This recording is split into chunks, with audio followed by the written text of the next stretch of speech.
யார் கதரை புரியவில்லையோ அல்லது அல்லாஹ்வின் விதியை யார் ஏற்றுக்கொள்ளவில்லை, இந்த உலகத்தில் பலரை பார்க்கலாம். எனக்கு எல்லாம் இந்த உலகத்தில் வாழவே விருப்பமில்லை என்று சொல்லுவார்கள். எனக்கு அல்லாஹ் ஏன் இப்படி நாடுகிறான் என்று சொல்லுவார்கள். எனக்கு இந்த உலகத்திலே இப்படித்தான் முசீபத் தொடர்ந்து கொண்டே இருக்கிறது, ஏன் அல்லாஹ் இப்படி செய்கிறான் என்று அல்லாஹ்வை கோபிப்பார்கள். எனக்கு மட்டும் ஏன், எனக்கு மட்டும் எப்படி இது நடக்கிறது என்று சிந்திப்பார்கள். அவர்களுக்கு எல்லாம் மார்க்கம் சொல்ல வேண்டியது, அல்லாஹ்வை தவிர வேறு யாராவது ரப்பு இருந்தால் தேடிக்கொள்ளுங்கள்.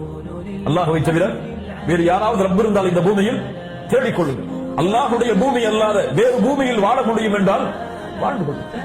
அல்லாஹ்வுடைய உணவு அல்லாத வேறு உணவை உங்களால் சம்பாதித்து சாப்பிட முடியும் என்றால் சாப்பிட்டுக் கொள்ளுங்கள். யார் பூமியில் வாழ்கிறீர்கள்? அல்லாஹ் பூமியில். யார் உணவை சாப்பிடுகிறீர்கள்? அல்லாஹ் கொடுக்கின்ற உணவை. யார் பானத்தை அருந்துகிறீர்கள்? அல்லாஹ் கொடுக்கின்ற பானத்தை. யார் வருமானத்தை சாப்பிடுகிறீர்கள்? அல்லாஹ் கொடுக்கின்ற வருமானத்தை. அல்லாஹ் கொடுக்கின்ற உணவை, அல்லாஹ் கொடுக்கின்ற பூமியில் வாழ்ந்து கொண்டு, அல்லாஹ் கொடுக்கின்ற உணவை சாப்பிட்டுக் கொண்டு, அல்லாஹ் கொடுக்கின்ற தண்ணீரை அறிந்து கொண்டு, அல்லாஹ் கொடுக்கின்ற கதரை ஏற்றுக்கொள்ளாமல் இருக்க முடியாது.